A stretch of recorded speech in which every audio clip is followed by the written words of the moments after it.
let's make that a little bit malleable as we go. We may discover something. Again, there's Torah and there's application. Tonight is a little bit of a teaching that you may not be able to apply completely, but at least what Torah is a rock of Gibraltar of truth, right? And you have a man here who has given us tremendous insight into the human personality, because he was there. He had this himself. So I'm not going to justify how I'm teaching it and what I'm saying and what's going to be written here. I'm just going to go on.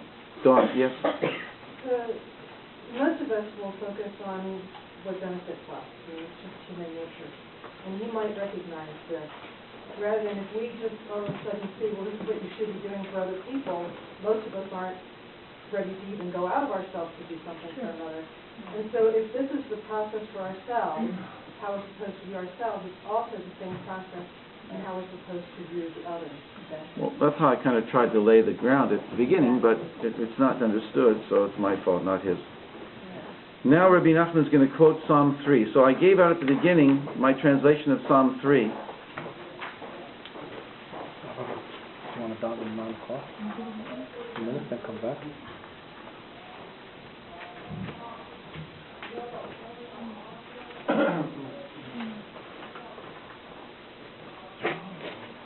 Good question. I don't know if I want to break right now. So Psalm 3, you can read the introduction at the beginning for yourselves later. It's yours if you want it.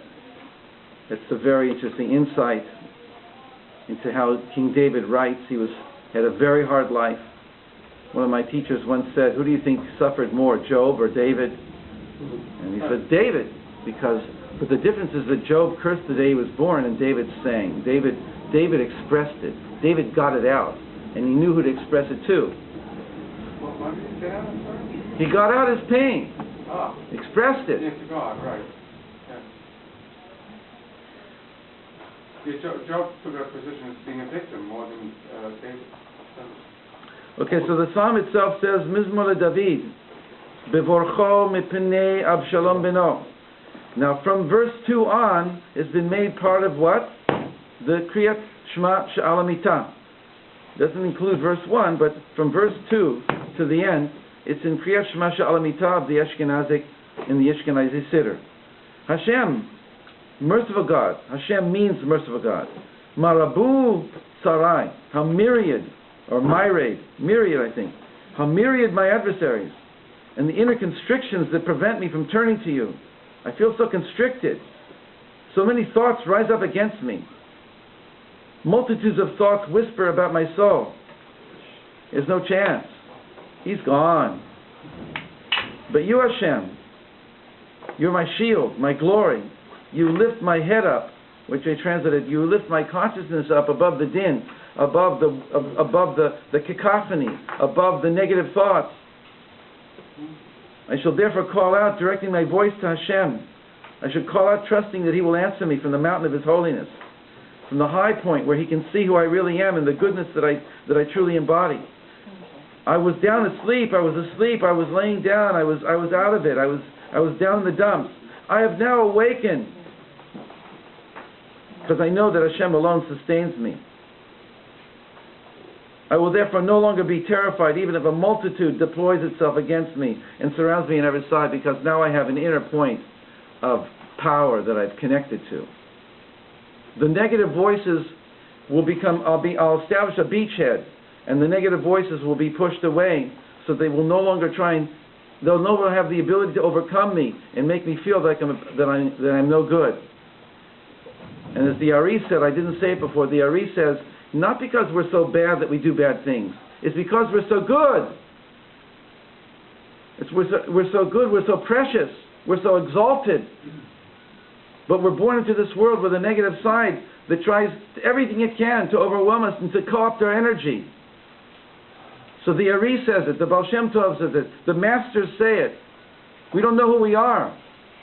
We feel that we're the negative person because we were brought up that way, because we have these wounds. So it's time now to hear a Torah about the positive power of the human personality, of the human soul. So when you read King David, It's his struggle to wake up from the negativity of the opponents that surround him and that enter into him and try and destroy him from inside and say, no, you can't do it to me anymore. So we're turning the page. No, you're not turning the page.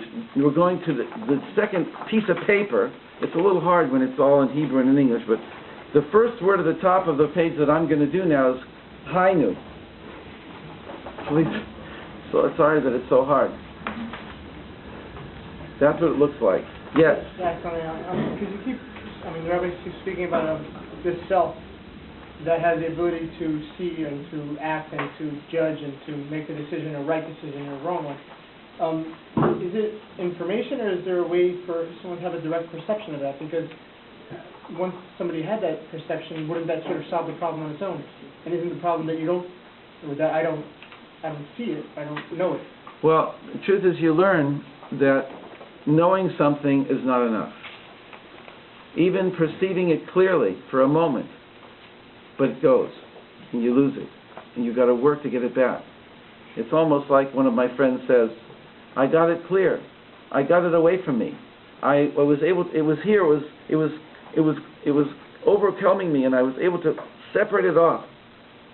Wow, I can see differently now. This is great. Wait, stop it! It's going to come back. That's the way of life. It takes years.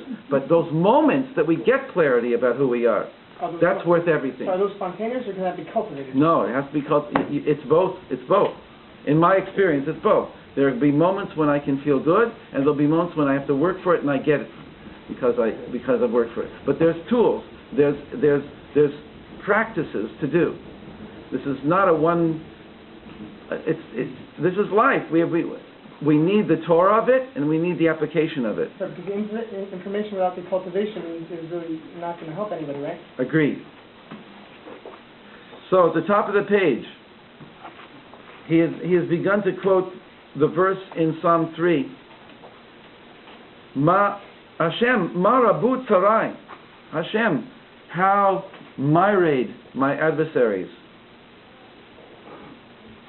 and the inner constrictions that prevent me from turning to you. So many thoughts rise up against me. That's basically what he does. Hainu, the top of the page we're on. Hatzarim ala nefesh, those who are the oppressors in the soul, the oppressive forces within us. Shehem hachataim vehapigamim shel kol echad. The negative things that we've done, so to speak, become accusers within us. You're no good. Shezei ikar tzarot ha'adam, this is where a person's, whether we would agree with this or there's more to say about it, give them a little slack, but this is the main place from which a person is afflicted, is from the negative things that I've done, either that were done to me, I will add, or that I've done, and that prevent me from believing in the goodness of myself. You'll have to go with me on this, because I've learned it a million times. Ukeshehem midgabrim al adam, when these negative forces try and overwhelm us, try and overcome us, Chas v'shalom, third line, God forbid. Azayim rotzim la'apil oto legamri. They want to make us fall into complete giving up. And I bet a lot of people in this room have this. So he's really talking to it. So let's be with him in a way that the message will come out. What is the learning of a text? It's not an intellectual process for me. It's the incredible thing of a person putting down his deepest experience of how he came to some experience that was clarity, even to the level of transformation, and tried to put it into words. And the words died on the page. Now when we read them, this now is a cemetery, and now we're resurrecting the dead words. And we're there connecting with the very thoughts and feelings that went into the words. And we can now connect to the person who wrote it and to the experience that person had. This works with the Tanakh, it works with the Zohar, it works with the Gemara, it works with all, and it works with this too. Now there's this incredible process of reconstituting the actual essence that's in the words and not just reading and making it into an intellectual exercise. So the last part of the third line is Ki'ilu ein lo od shum tikva. These negative forces, let's call them, within me, will make me feel that I have no help. No hope. V'zeu, and this